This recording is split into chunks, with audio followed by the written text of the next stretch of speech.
Voici le futur Hyundai Ioniq 9 au Salon de l'Auto de Montréal. On vous présente le dévoilement de cette voiture-là, puis tout ce qu'on va trouver d'intéressant aujourd'hui dans un nouvel épisode de Plus de millage. Allons-y!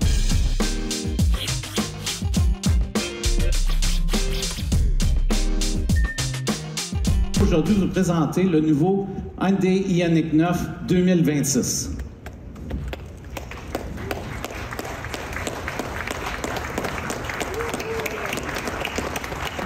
D'ailleurs, l'Ioniq 9 va arriver chez nos concessionnaires au printemps. On a très hâte de le présenter. Le Ioniq 9, c'est la voiture qui est lancée au Salon de l'Auto de Montréal en grande primeur canadienne. Donc, le Ioniq 9, c'est le grand frère Hyundai du Kia EV9 qu'on adore. Personnellement, je pense que le EV9, c'est la voiture de l'année 2024. Qu'est-ce qu'il y a de différent dans le Ioniq 9? Bien, il y a, disons, le talon d'Achille qui était l'autonomie du EV9 qui est un peu amélioré. J'ai toujours voulu ou prétendu qu'un petit 10 d'amélioration incrémentale, ça serait bien. Mais là, on a 110 kWh. Hyundai nous promet plus de 500 km d'autonomie dans toutes les versions. Qu'on sait, c'est 110 kWh de batterie. Ça, c'est à peu près 10 de plus. Donc, un véhicule là, qui va pousser un peu plus loin. L'autonomie, je pense que ça va être vraiment intéressant. Je pense que ça va être vraiment populaire. Je pense que c'est la voiture qui va être sous le feu des projecteurs en 2025, comme le EV9 l'a été en 2024. Fait qu'on va faire le tour de ce EV9-là. Bien sûr, c'est une voiture de pré-production, donc il y a des petites choses au niveau de la qualité qui laisse peut-être à désirer. On retrouve ici l'intérieur, le langage de design qu'on voit dans les nouveaux véhicules Hyundai comme le Ioniq 5, même le Kona révisé. Là. Donc, beaucoup de tissus sur les haut-parleurs, ce genre de choses-là. Des surfaces métallisées. On essaye vraiment d'avoir un look moderne là, puis un langage de design qui est unique à Hyundai, très différent de Kia. Personnellement, je préfère celui de Kia. Donc, un look assez différent, assez unique dans le marché là, pour Hyundai à ce niveau-là. À la deuxième rangée, on a des portes immenses. C'est l'une des plus grandes portes arrière que j'ai jamais vues de toute ma vie. Beaucoup d'espace pour les jambes. Vraiment, c'est un véhicule qui s'adresse aux familles. On le dit pas, là, mais bien sûr, les VUS intermédiaires, ça remplace les minivans. C'est ça le besoin qu'on a ici. Une petite console qui s'ouvre comme ça à l'avant et à l'arrière pour passer des collations à ses enfants. Et puis là, on va aller vous montrer le coffre puis l'espace de chargement de cette voiture-là. Avec la troisième rangée rabattue, vous voyez qu'on a énormément d'espace de chargement. Bon, si je ne me cogne pas la tête, vous voyez, je peux m'asseoir complètement ici. C'est vraiment immense. Donc, vraiment un VUS intermédiaire à 3 rangées. Chapeau à Hyundai. Clairement plus d'espace, par exemple, que dans mon Outlander PHEV. Puis, au niveau du langage de design, vous allez retrouver un peu là, cet effet de panneau très, très droit qui couvre toute la surface arrière du véhicule, comme on avait dans le Santa Fe 2024 qui a été lancé l'année dernière.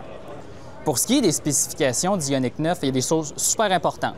Coefficient de traînée, on parle de 0.269, donc 0.27, très, très aérodynamique. Quand on compare au Kia EV9, par exemple, vous voyez le profil ici, beaucoup plus courbé. Puis lorsqu'on regarde à l'arrière du véhicule, vous voyez là, qui est cintré. Ça me fait penser aussi à ce que GM a fait avec l'Equinox EV, termine le véhicule beaucoup moins large.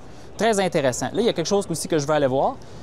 Frédéric, la personne là, des communications avec qui on discute toujours là, avec Hyundai, m'a dit que ces véhicules-là pour le Canada seraient assemblés en Corée pour l'instant. L'usine aux États-Unis qui fabrique ce véhicule-là pour le marché américain va se préoccuper du marché américain pour l'instant. Donc là, ma question, c'est... le port de recharge n'ouvrira pas. Ma question, c'est ils ont dit tantôt que ça allait être un port NACS, mais je voulais voir visuellement si ça l'était, mais là, ça semble pas s'ouvrir, c'est pas trop grave. Batterie 110 kWh, 12 kWh de plus que le Kia EV9. Puis là, la question, ça va être, est-ce que c'est une optimisation de la densité d'énergie, puis le pack est similaire, ou est-ce que le pack est plus gros? On le sait pas. Ensuite, la recharge rapide, c'est comme le Kia EV9 avec l'architecture 800 volts, mais c'est probablement un pack là, qui est plus autour de 600 volts. On va aller chercher une puissance maximale à peu près entre 200 et 230 kW sur l'équipement approprié. Rappelez-vous, une borne 350 kW qui peut aller pousser 500 ampères avec une recharge 10-80 24 minutes, qui est quand même là, dans l'industrie là, assez performant. Donc, vous pouvez me suivre. On entre dans le kiosque de GM, on voit des Hummer EV, voiture qui vient avec un certain cachet, un certain jugement, un très gros prix, mais aussi des très gros rabais en ce moment. Moi, personnellement, j'ai un faible pour le Hummer EV, vous le savez, depuis genre 3 ans. Fait que c'est pour ça qu'on vous en parle. Mais suivez-moi, il y a quelque chose de plus intéressant en arrière. On a ici le Sierra Denali EV. Personnellement, là, le Sierra LT EV avec le max range de 740 km, Je trouve que c'est un package vraiment intéressant. Un peu moins d'autonomie peut-être que le Silverado 4WT ou Max Range là, WT Work Truck parce qu'il y a un peu plus d'équipement, mais quand même une bonne autonomie. Dans les RST puis Denali, on a un peu moins d'autonomie à cause des roues de 24 pouces, mais ça, je pense que c'est un véhicule vraiment intéressant. Puis s'il y a des gens qui se plaignent de l'autonomie en remorquage, là, on a vraiment quelque chose d'intéressant ici, même par rapport à une camionnette thermique. Dans les Sierra et Silverado, ce qui est vraiment intéressant, c'est le mid-gate. Fait qu'ici, ils nous l'ont présenté en fait avec un kayak. Donc, comme vous voyez, on est capable là, de passer de l'intérieur à la boîte du véhicule avec ça. Puis on est même capable de tout ouvrir ça. Mais ce qui est bien, c'est qu'avec une couverture là, de tonneau de la boîte, on est capable d'avoir un espace de 9 pieds de long complètement fermé, mettre des objets longs à l'abri dans notre véhicule, puis la fameuse marche. Mais tout ça, ça vient avec un prix là, de plus de 100 000 $, bien évidemment. Vous savez que j'aime les camionnettes, mais moi, j'ai comme un problème avec le fait que toutes les versions très hors route des camionnettes comme ce Sierra AT4X là viennent généralement avec une boîte courte de 5 pieds et demi. C'est quoi le problème de ces boîtes-là? Mais c'est que si vous avez un VTT, ce que vous avez probablement puisque vous avez une camionnette super hors route, vous êtes un aventurier, vous n'êtes pas capable de fermer vous n'êtes pas capable de fermer le panneau avec un VTT dans la boîte. Puis ça, moi personnellement, ça me bug big time ce problème-là. Le Equinox EV, c'est le chouchou des Québécois. C'est la voiture qui suscite le plus d'intérêt à plus de millage. Donc, il y en a quelques-uns ici, dont la couleur de lancement, bleu avec le toit blanc, puis une version ici en blanc. Ça, c'est une voiture que vous adorez. Pourquoi? Parce qu'elle est plus abordable que les autres véhicules électriques.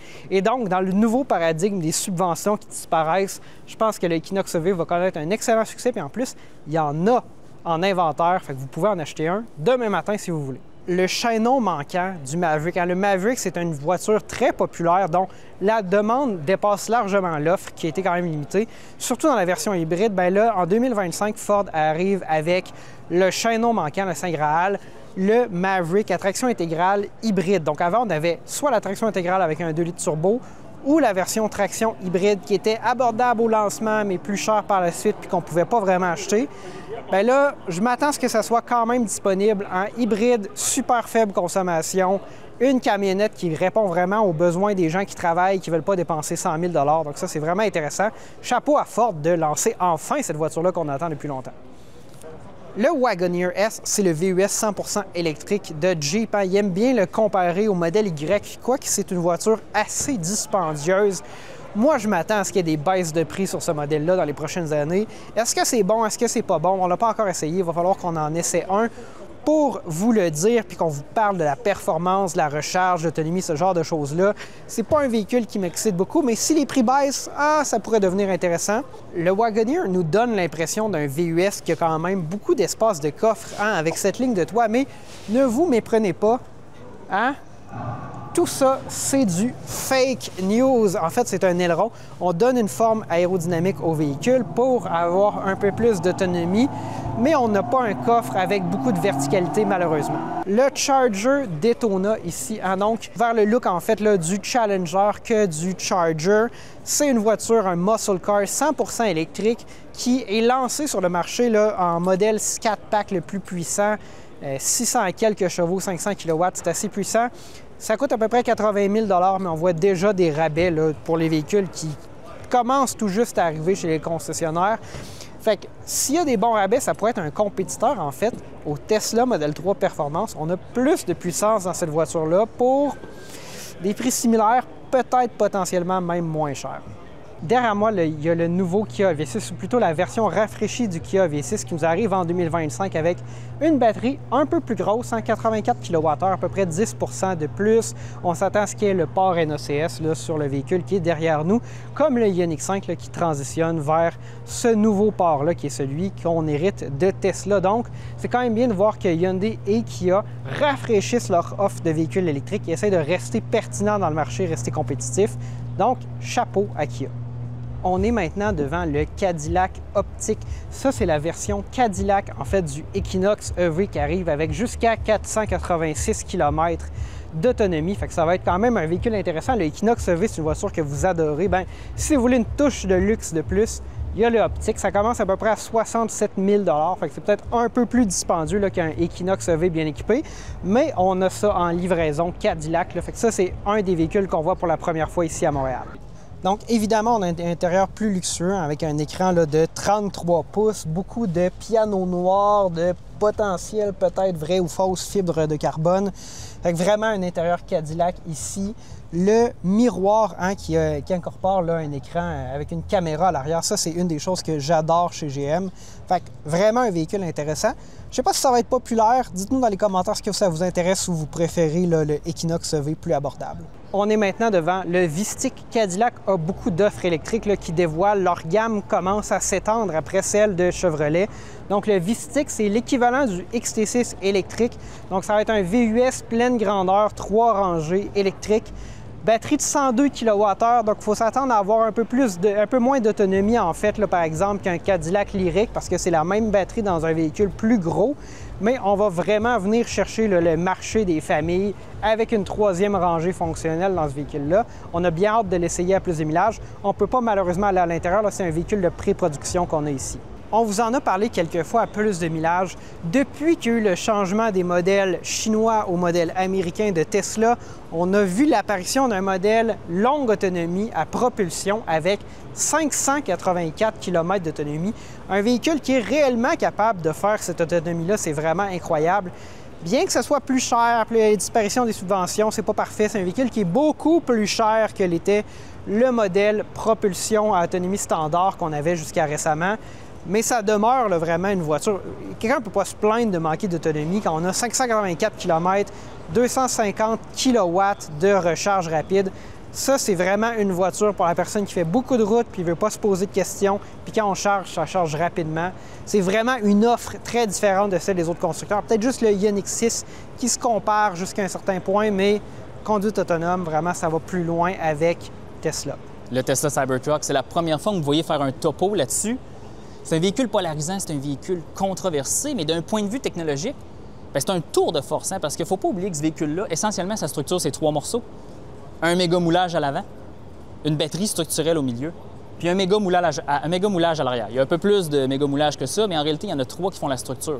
Puis ça, je l'ai vu de mes yeux parce que j'ai visité l'été dernier l'usine Giga Austin là, au Texas où le Cybertruck est assemblé. On va faire un tour super rapide, puis c'est super le fun que le Club Tesla Québec, qui est dans le fond, je pense que dans le fond, Tesla utilise le Club Tesla Québec pour présenter ses véhicules à faible coût au Salon de l'Auto. Mais on va faire le tour du Cybertruck rapidement. Évidemment, carrosserie en acier inoxydable. Puis ce qui est important, ce qui est intéressant de voir, c'est que l'intérieur des portes, regardez, c'est quand même embouffeté. Ça prend des presses extrêmement puissantes pour faire ça avec de l'acier inoxydable. Donc ça, c'est assez impressionnant. Qualité des matériaux, on est dans une Tesla normale. Fait que, on n'ira pas chercher la même qualité de matériaux que vous verrez dans un véhicule Lexus, tout ça. Même si c'est le même prix, à la fin, c'est des voitures qui sont beaucoup plus optimisées pour le coût. À l'intérieur, c'est la première fois que je me suis à l'intérieur d'un Cybertruck, puis ce que je remarque, c'est comme une Tesla à la fin. L'interface, oui, l'écran est plus gros, oui, l'interface est différente, mais le fonctionnement est le même. Évidemment, on a une colonne de direction, en anglais Steer by Wire. Il n'y a pas de connexion physique entre le volant et les roues. Tout ça est des servomoteurs, c'est électronique. Les avions sont comme ça depuis tellement longtemps que maintenant, dans l'automobile, on peut le faire, mais avec des redondances. Je remarque que le volant est très petit, c'est quelque chose, je pensais que c'était plus gros que ça. Mais pour ce qui est des contrôles, là, moi, je suis habitué parce que sur mon véhicule personnel, j'ai exactement la même interface. Donc, pour moi, ça ne change rien, mais ça peut être un peu déconcertant pour beaucoup de gens. C'est une console d'une largeur de camionnette pleine grandeur nord-américaine. Donc, Tesla est quand même allé chercher des éléments qui sont familiers chez les gens. Puis ici, il y a énormément de rangements, c'est fou. On va aller voir à l'arrière. Un bouton pour ouvrir les portes, la porte se présente. Ça ressemble beaucoup à ce que Ford a fait sur le Mach-E. Puis vous voyez, la porte s'ouvre à 90. Ça, c'est impressionnant. Et je vais m'asseoir à l'arrière. Donc, c'est pas la camionnette avec le plus d'espace d'un point de vue de l'habitacle, parce que c'est une camionnette 25 cm plus court qu'un F-150 avec une petite boîte. Mais en réalité, dans ce véhicule-là, on a une boîte pleine grandeur de 6 pieds. Donc là, c'est comme ça qu'il y a eu des compromis. On a l'écran arrière comme dans toutes les Tesla. Puis dans le fond aussi, un autre fait intéressant du Cybertruck, c'est évidemment, vous avez, là, vous voyez, on a une lunette arrière, mais ce que Tesla recommande, c'est de rouler avec le couvert de boîte qu'on actionne juste ici, complètement fermé, parce que ça vous coûte 10 sur votre efficacité totale si vous l'avez d'ouvert. Évidemment, c'est logique. Là, dans le fond, en réalité, on a le coefficient de traînée maximal lorsqu'il est fermé. Mais en réalité, votre visibilité arrière n'est que fonctionnel qu'avec cette caméra ici. Donc là, ça peut devenir sale, c'est un peu bizarre. Sinon aussi, on a un bouton pour l'ouvrir, assez simple, c'est tout éclairé. Puis ce que j'ai remarqué aussi, c'est que sur les Cybertruck, il y a un ressort, donc c'est quand même assez facile pour aller la clencher et ensuite, comme on dit en anglais, soft close, ça vient la chercher. Donc, il n'y a pas beaucoup de demandes en ce moment pour les Cybertruck. C'est un véhicule cher, le contexte économique est difficile, puis on commence à voir des baisses de prix sur les véhicules en inventaire. Et aussi aux États-Unis, il commence à avoir une entrée sur le site de l'EPA de la fameuse version 1 moteur propulsion. Donc, ça va être à voir en 2025. Est-ce qu'on va avoir une version moins chère? Je ne le sais pas. Le Polestar 3, un autre véhicule que j'avais hâte de voir. Pourquoi j'avais hâte de voir ça? C'est sûr que c'est un véhicule avec un prix élevé, là, commençant 93 200 $ canadiens. Donc, on est vraiment dans le territoire du Macan EV et du Porsche Cayenne. Mais quand même, il y a des éléments intéressants ici, extrêmement aérodynamique comme design. On a 111 kWh de batterie. C'est une grosse batterie. C'est un véhicule assemblé en Amérique du Nord, au même endroit que le Volvo EX90 en Caroline du Sud. Donc, on va aller à l'intérieur, juste voir, hein, parce que c'est les tout nouveaux intérieurs Polestar, mais tu sais, c'est beaucoup d'éléments de Volvo. On remarque qu'il y a beaucoup d'éléments qui viennent du EX90 qu'on va aller voir bientôt, mais très intéressant. On a l'interface Android automotive que, moi, je vous dis, fonctionne très bien. Il y a une petite période d'adaptation, mais quand même. Aussi, on a un combiné d'instruments. Ça me fait penser un peu à ce que Volkswagen fait avec l'ID4 ou Ford avec le Mach-E. Par contre, ici, il est sur la colonne de direction qui doit être électrique. Peu importe, levier de vitesse au volant, j'aime bien, mais qualité des matériaux, on est dans le monde de Volvo ici, ou de Polestar, c'est très luxueux. Les ceintures dorées, vraiment un produit qu'on n'a pas encore conduit, ça devrait venir, mais le premier coup d'œil d'un point de vue de qualité, ici, c'est réussi. On va aller voir les places arrière puis le coffre. Oups. OK. Je ne me souviens pas à l'intérieur, on va aller vite, là, mais places arrière, ça semble très généreux, mais là, je remarque là, le seuil là, du siège est très, très bas, donc ils ont optimisé ça pour des personnes plus grandes, mais je pense qu'il n'y aura pas beaucoup de support là, pour les jambes ici. Puis pour ce qui est de l'espace cargo, je pense qu'on a un bouton. Voilà. Haillon électrique, hein, c'est comme typique, mais espace de chargement, pop! Ah, c'est bien, espace de chargement, puis ça, c'est des petites fonctions Volvo. On a un sous-plancher intéressant, puis regardez, ça, c'est comme les véhicules de la famille Volvo. On peut diviser l'espace de chargement assez facilement avec des petits crochets. J'aime toujours ça, ces petites touches-là. On voit ça sur les familiales Volvo, plein de véhicules, mais je suis content de voir que même là, dans le Polestar 3, là, on peut aller rechercher ça. Le Polestar 4, donc un nouvel arrivé chez Polestar. Puis là, c'est un peu complexe. C'est un véhicule qui est basé sur une plateforme là, qui vient de chez Geely, plateforme vraiment là, développée en Chine majoritairement, mais l'assemblage va se faire en Corée du Sud. Là. Réglementairement, avec les véhicules électriques, c'est un peu plus compliqué en ce moment. Mais bon, mais ce que j'ai remarqué avec ce véhicule-là, c'est que là, on me dit ici sur le panneau que ça commence à 64 900 $. Puis c'est un véhicule avec une batterie de 100 kWh. Est-ce que c'est parce qu'en option, on a une batterie de 100 kWh pour 90 000 ou tous les véhicules vont avoir la batterie de 100 kWh? Parce qu'à 65 000 $, 100 kWh, on est comme un peu le EV9. C'est la plus grosse batterie pour un prix d'entrée un peu plus bas que ce qu'on voit, parce que là, à 64 900, on est comme dans le territoire du Tesla Model Y, mais on a 78 kWh dans le cas de ces véhicules-là. Fait qu'on va aller s'asseoir à l'intérieur, c'est une pré-production, évidemment. Finition n'est peut-être pas au point, mais j'aime, hein, on s'assoit dans un véhicule qu'on a un mix de tissu et de cuir synthétique. OK, là, je pense que je suis impressionné, je ne l'avais pas vu encore. Interface, ça, c'est comme les Tesla, évidemment, il y a beaucoup de caractères chinois, donc je pense que vraiment, là, on est dans un véhicule pré-production.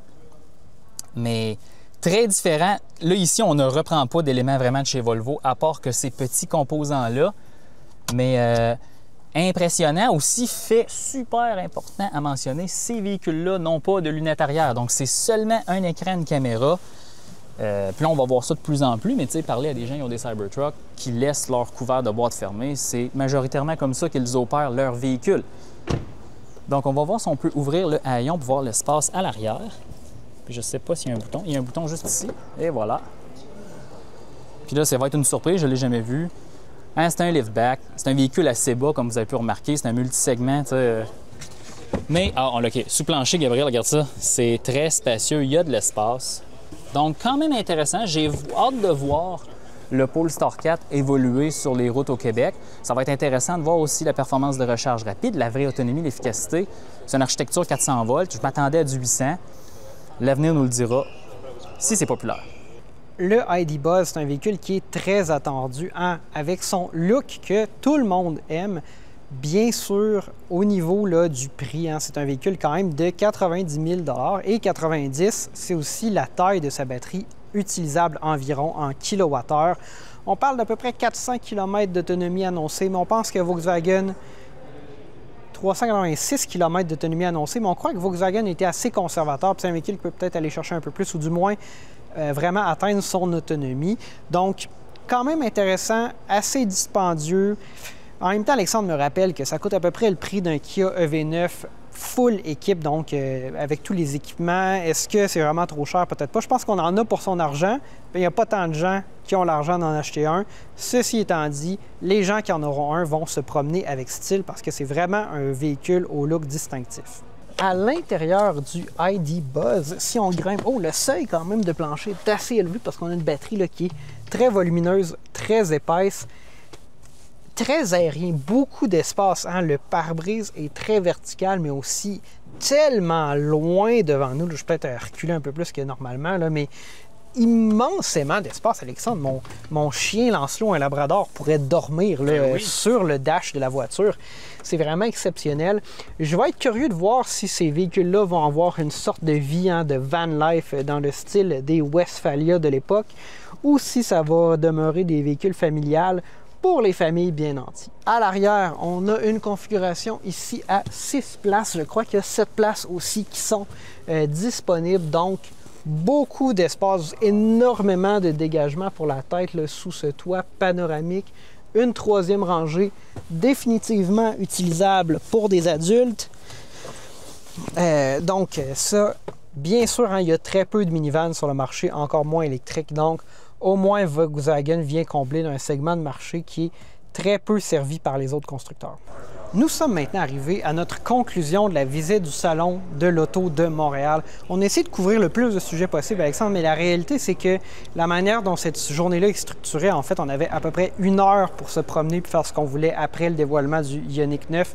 Donc, très limité là, pour faire du journalisme comme nous, on aime le faire. Exactement. Avec la vidéo là, sur place. Donc, on vous a présenté tout ce qu'on avait le temps de vous présenter et on va conclure ça devant le ID Buzz, hein, une voiture que je suis heureux de voir en personne pour la première fois puis de pouvoir entrer à l'intérieur. Fait qu'Alexandre, qu'est-ce que tu retiens de ce salon-là? Bien, ce que je retiens de ce salon-là, j'ai vu des choses que je n'avais jamais vues. Là. Cadillac optique, ça va être intéressant de voir comment ça évolue. C'est le Equinox EV Cadillac. Ça devrait être assez populaire. Le Ioniq 9, là, c'est la grosse affaire. Évidemment, c'est le dévoilement canadien. Ça va être une voiture qui, si le prix est bon et la disponibilité est bonne, devrait être extrêmement populaire au Québec. Le EV9 avait tout pour réussir. Puis le Ioniq 9, on ajoute par-dessus ce que le EV9 avait. Plus aérodynamique, plus d'autonomie. La recharge rapide est encore au rendez-vous. Puis là, dans leur présentation, là, ça va être accessible côté prix. On le sait pas. On nous dit que la flotte de presse, le Ioniq 9, devrait arriver vers l'été. Ça va être intéressant. J'ai hâte de voir ça. Je suis content aussi d'avoir vu Polestar, le Polestar 3, Polestar 4, deux véhicules qui, sont arrivés, mais la disponibilité est faible, puis voiture de presse, c'est encore un peu plus compliqué. On verra qu'est-ce qu'on va pouvoir faire avec ça. Et à part de ça, Gab, c'est mes deux grosses... Moi, je te dirais, ce que je retiens de ce salon-là, en fait, c'est les deux sujets qui n'ont pas été abordés officiellement, mais qu'on a pu discuter, là, disons, à huis clos avec les gens. C'est principalement la fin des subventions fédérales, hein, qui arrive un peu avec une surprise, quoique probablement que les gens qui regardent ça de proche, les constructeurs, savaient que ça pouvait anticiper que ça allait arriver, là, quoique c'est un contexte politique. C'est pas comme quelque chose qui était annoncé, mais c'est quelque chose qui était écrit dans le ciel que ça allait arriver.